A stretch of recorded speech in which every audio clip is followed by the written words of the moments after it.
So recent గా విజయ్ దేవరకొండ గారి latest మూవీకి సంబంధించి గ్లిమ్స్ అండ్ అలాగే మూవీ టైటిల్ ని రివీల్ అయితే చేశారు. సో ఆ టైటిల్ వచ్చేసి రౌడీ జనార్దన.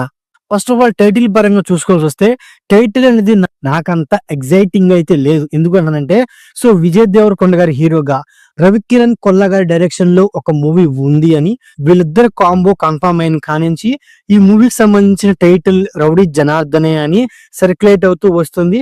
ఆ టైటిల్ ని మూవీ టీం కన్ఫర్మ్ చేయడం వల్ల టైటిల్ అనేది నాకంత ఎగ్జైటింగ్ అయితే లేదు. ఇక గ్లిమ్స్ పరంగా చూసుకోవాల్సి వస్తే గ్లిమ్స్ అనేవి నాకు చాలా బాగా నచ్చినాయి.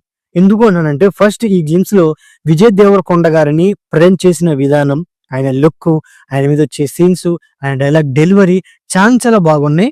ఈ మూవీ అనేది ఒక మాస్ మూవీయే కాదు, ఓరం మాస్ లో ఈ మూవీ ఉండబోతుంది అని మా డైరెక్టర్ గారు ఈ గ్లిమ్స్ లో కన్ఫర్మ్ చేశారు. ఈ మూవీలో మాస్ తో పాటు ఒక మదర్ సెంటిమెంట్ కూడా ఉండబోతుందని గ్లిమ్స్ క్లైమాక్స్ లో కన్ఫర్మ్ కూడా చేసేసారు అనమాట. గ్లిమ్స్ అనేవి బాగున్నప్పటికీ బట్ డైరెక్టర్ మీద చాలా మంది డౌట్ పడుతున్నారు అనమాట. దానికి మెయిన్ రీజన్ వచ్చేసి రవికిరణ్ కొల్లా గారి ప్రీవియస్ మూవీస్ అయిన రాజావారు రాణివారు, అశోకవనంలో అర్జున కళ్యాణం, మన డైరెక్టర్ గారు తీసిన ఈ రెండు మూవీస్ ఒక ఫ్యామిలీ ఎంటర్టైన్మెంట్ మూవీసే. సో ఆయన ఈ రౌడీ జనార్దన్ మూవీతో ఫస్ట్ టైం ఒక యాక్షన్ మూవీ అయితే తీస్తున్నారు.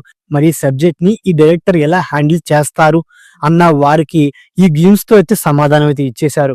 అండ్ అలాగే ఈ గ్లిమ్స్ లో బ్యాక్గ్రౌండ్ స్కోర్ కూడా చాలా బాగుంది. ఈ గ్లిమ్స్ కి మెయిన్ అట్రాక్షన్ ఆ బ్యాక్గ్రౌండ్ స్కోర్ అని చెప్పుకోవచ్చు అన్నమాట.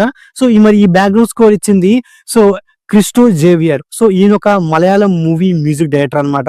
సో ఈయన రౌడీ జనార్దన్ మూవీతో టాలీవుడ్ లోకి ఎంట్రీ అయితే ఇస్తున్నారు. ఈయన మన విజయ్ దేవరకొండ గారికి ఎలాంటి సాంగ్స్, ఎలాంటి బ్యాక్గ్రౌండ్ స్కోర్ ఇస్తారు అనేది మనం మూవీ రిలీజ్ అయ్యేంత వరకు వెయిట్ చేయాలన్నమాట.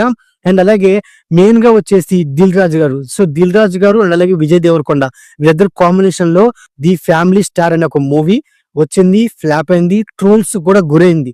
సో మరి దిల్ రాజు గారు గట్టిగా అనుకున్నారు ఈ రౌడీ జనార్దన్ మూవీతో తన బ్యానర్ నుంచి విజయ్ దేవరకొండ గారికి ఒక హిట్ ఇవ్వాలి అనేది.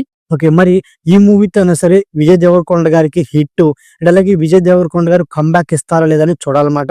ఎందుకు అంటానంటే సో విజయ్ దేవరకొండ గారు ప్రీవియస్ మూవీస్ అయిన ఫ్యామిలీ స్టార్ అండ్ అలాగే కింగ్డమ్. సో ఫ్యామిలీ స్టార్ అనేది యునానిమస్ గా అదొక ఫ్లాప్ మూవీయే. బట్ కింగ్డమ్ కి వచ్చేపాటికి సో కింగ్డమ్ మూవీ అనేది ఫ్లాప్ అయితే కాదు. ఎందుకంటే ఆ మూవీకి సంబంధించి రిలీజ్ అయిన ట్రైలర్స్, టీజర్స్ సో వాటికి తగ్గట్టు మూవీ లేకపోవడం వల్ల ఆ మూవీని కొందరు ఆడియన్సే ఫ్లాప్ చేశారే గానీ ఆ మూవీ అనేది హిట్ మూవీయే అని సో ఆ మూవీ ప్రొడ్యూసర్ అయిన నాగవంశీ గారు క్లారిటీ అయితే ఇచ్చారనమాట. ఇక్కడ మెయిన్ ఏంటంటే విజయ్ దేవరకొండ గారి ఫ్యాన్స్ వరుసగా సో 2 ఫ్లాప్లు రావడం వల్ల చాలా డిసప్పాయింట్ గా ఉన్నారు. అండ్ అలాగే విజయ్ దేవరకొండ గారు రౌడీ జనార్దన్ మూవీతో కంబ్యాక్ ఇవ్వాలి అని చాలా మంది అయితే కోరుకుంటున్నారు అనమాట. మరి ఈ గ్లిమ్స్ అయితే సో మూవీ మీద అంచనా అయితే పెంచేసి, పైగా ఈ మూవీ కూడా 2026 డిసెంబర్ లో రాబోతుంది అనమాట. అంటే ఇంకా సంవత్సరం అయితే ఉంది. సో మరి ఈ రౌడీ జనార్దన్ మూవీ అనేది ఎలా ఉండబోతుంది అనేది మనం 2026 డిసెంబర్ వరకు వెయిట్ చేయాలి అనమాట. సో మరి నాకైతే ఈ గ్లిమ్స్ చాలా బాగా నచ్చినాయి. మీకు ఎలా అనిపించింది అనేది మన కమెంట్ బాక్స్ లో కమెంట్ చేయండి. అలాగే ఈ వీడియో ఇస్తే లైక్, అలాగే మన ఛానల్ సబ్స్క్రైబ్ చేసుకోండి. Okay, thank you all.